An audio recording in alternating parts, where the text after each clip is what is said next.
Hello friends and welcome to the MedProCheck medical lectures. तो आज हम देखेंगे positions and planes in anatomy. तो इसका जो पिछला वीडियो था, तो पिछले वीडियो में हमने क्या क्या देखा। तो पिछले वीडियो में हमने देखा था कि एनाटॉमी क्या रहता है, एनाटॉमी के डिविजन्स कौन से रहते हैं। तो आज हम जनरल एनाटॉमी का नेक्स्ट टॉपिक देखने जा रहे हैं, that is the position and planes in anatomy. तो उसके पहले आप सभी का जो एक डाउट है कि एनाटॉमी के लिए कौन से बुक्स यूज करें, तो हम जो वीडियोस बनाते हैं तो उस वीडियो का कंटेंट हमने लिया है BD 84,000, यानी कि जो हमारी प्रिंसिपल बुक्स है एनाटॉमी के, जो 4 वॉल्यूम में आते हैं। तो हम 6 वॉल्यूम यूज कर ले पोजीशन और प्लेन्स के लिए, या फिर जो भी हमारे सभी जो एनाटॉमी के लेक्चर रहते तो वो BD 84 की बुक के अकॉर्डिंग रहते। तो अगर आपको भी एनाटॉमी का अच्छा सा स्टडी करना है तो BD 84 के बुक्स यूज करें। तो इस बुक्स के टू बेनिफिट्स आपको मिल जाएंगे। First one is the easy language, यानी कि आपको बहुत ही इजी लैंग्वेज में डिस्क्रिप्शन मिलता है। And second one is the easy diagrams, यानी कि BD 84 में जो डायग्राम्स है वो डायग्राम्स भी एग्जाम में अच्छी तरह से कंसिडर किए जाते हैं। तो BD 84 आप यूज कर सकते हो, चाहे आप नर्सिंग में हो, MBBS में हो, BMS हो या BHMS में हो। आपको एनाटॉमी के लिए BD 84 एक बेस्ट बुक्स करके आती। तो आज के वीडियो को हम स्टार्ट करके that is the position and planes in anatomy की एनाटॉमी में कौन से पोजीशंस आर प्लेन्स है। तो इसका हम पोजीशन और प्लेन्स का स्टडी क्यों करते हैं। जब भी हम कोई भी तरह का किसी भी तरह का जब ऑर्गन्स देखते हैं तो उस ऑर्गन्स को हम पोजीशन और प्लेन्स में ही जानते हैं। यानी कि पोजीशंस में हम क्या देखेंगे कि हमारी बॉडी की पोजीशंस देखते हैं, और प्लेन्स में क्या देखते हैं कि बॉडी के प्लेन्स कौन से। तो अगर आपको आगे की एनाटॉमी पढ़नी है तो आपको बेसिक चीजें आनी चाहिए। तो बेसिक चीजों में आता है आपका positions and planes, and then कुछ मेन टर्मिनोलॉजी से जिससे हम नेक्स्ट वीडियो में देखने वाले। तो स्टार्ट करते हैं आज के video, that is the positions and planes in anatomy. तो पोजीशन में फर्स्ट पोजीशन आती है आपकी anatomical position. First one is the anatomical position.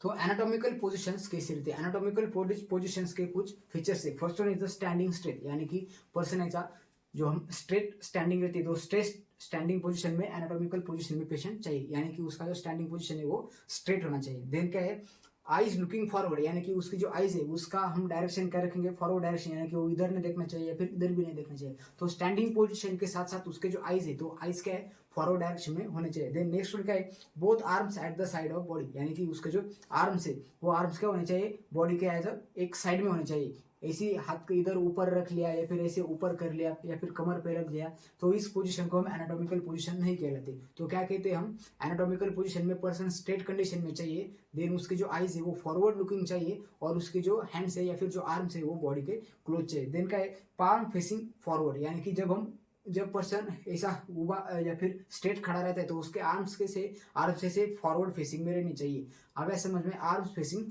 Forward या फिर palm facing forward, and both fit together, यानी कि उसके जो दो फिट्स है वो फिट्स आपस में जुड़े हुए रहने चाहिए। So that is the anatomical position. अगर आपको समझ में, तो क्या क्या फीचर्स है। First one is the standing straight, then second one is the eyes looking forward, then third one is the both arms at side, यानी कि both arms at side, then palm facing forward, यानी कि आपको जो palms है वैसे पीछे नहीं होने चाहिए, वो आगे होने चाहिए। Then both feet together, that is the anatomical position. Then second one क्या है, सुपाइन पोजीशन।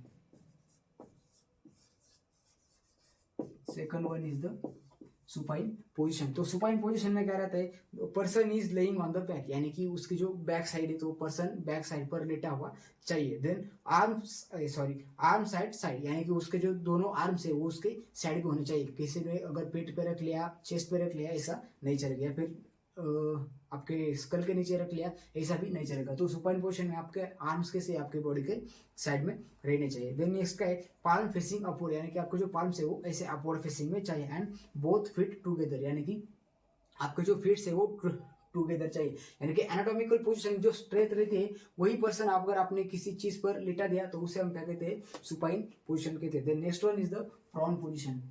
कौन सी आती है आपकी, प्रॉन पोजीशन। तो प्रॉन पोजीशन में क्या, prone position this is the position in which person is laying on his chest और एब्डोमेन, यानी कि चेस्ट और एब्डोमेन के बल पेशेंट लेटा हुआ चाहिए, और उसका जो फेस है, फेस एक साइड पे उसका चीक पर लेटा हुआ चाहिए। एंड उस कंडीशन को हम क्या कहते हैं, प्रॉन पोजीशन कहते हैं। सुपाइन पोजीशन के ऑपोजिट आती है prone position. And next one is the lithotomy position. तो लाइथोटॉमी पोजीशन में क्या रहता है, सबसे पहले पेशेंट को सुपाइन पोजीशन देनी पड़ती है और फिर उसको हम लाइथोटॉमी पोजीशन में लाते हैं। तो सुपाइन पोजीशन में क्या रहता है, पेशेंट को हम उसके बैक और यानी कि उसका जो बैक रहता है तो बैक पर हम लेटाते हैं, उसे हम सुपाइन पोजीशन कहते हैं। तो उसके बाद क्या करते हैं, उसके जो लेग्स है तो उसको लेग्स को हम सपोर्ट देते हैं और अपोर्ट करते हैं और उसको हम थोड़ा सा एक दूसरे से अलग करते हैं या फिर एक्सपांड करते हैं, उसे हम कहते हैं लाइथोटॉमी पोजीशन। क्या, person is laying on his back and feets are supported by strips, यानी कि जो स्ट्रिप्स रहते हैं फीट्स को हम सपोर्ट करते हैं, उसे हम कहते हैं लाइथोटॉमी पोजीशन। और ये पोजीशन कब यूज की जाती है, जब भी किसी फीमेल्स की डिलीवरी करते हैं तो डिलीवरी के टाइम पर हम लाइथोटॉमी पोजीशन, या फिर जेनेटल एग्जामिनेशन जब करते हैं तो उस कंडीशन में हम लाइथोटॉमी पोजीशन पेशेंट को देते हैं। So this are the 4 important position. इस पर कोई भी क्वेश्चन नहीं आता, पर आपको ये इंपॉर्टेंट है कि पोजीशंस और प्लेन्स कौन से, प्लेन्स आपके लिए इंपॉर्टेंट है क्योंकि एनाटॉमी में प्लेन्स बहुत ही इंपॉर्टेंट है। किसी भी आप स्ट्रक्चर देखते हो तो प्लेन्स आपके लिए इंपॉर्टेंट है, ट्रांसवर्स हो गया, सजेटेड हो गया। और पोजीशन में क्या, एनाटॉमिकल, सुपाइन, प्रोन और लाइथोटॉमी, ये सिर्फ वाइवा में पूछे जाने वाले क्वेश्चन है कि एनाटॉमिकल पोजीशन कैसी रहती है, देन सुपाइन पोजीशन कैसी रहती है। तो वाइवा में आपको एनाटॉमिकल पोजीशंस पूछ सकते हैं, और प्लेन्स क्या है, प्लेन्स आपके लिए और भी ज्यादा as compare to position planes आपके लिए इंपॉर्टेंट है। तो देखते हैं कि प्लेन्स कौन से रहते हैं। तो there are 3 planes in anatomy. First one is the median plane, second one is the coronal plane and third one is the transverse plane. तो प्लेन्स में हम सबसे पहला कौन सा प्लेन देते हैं, so first one is the median plane. तो मीडियन प्लेन को हम क्या कहते हैं, मिड सजेटल प्लेन कहते हैं, मिड सजेटल प्लेन। तो मीडियन प्लेन क्या करता है, तो हमारे जो बॉडी की जो बीच की साइड जो रहती है, तो बीच के साइड में जो ट्रांसफर होता है उसे हम कहते हैं मीडियन प्लेन। यानी कि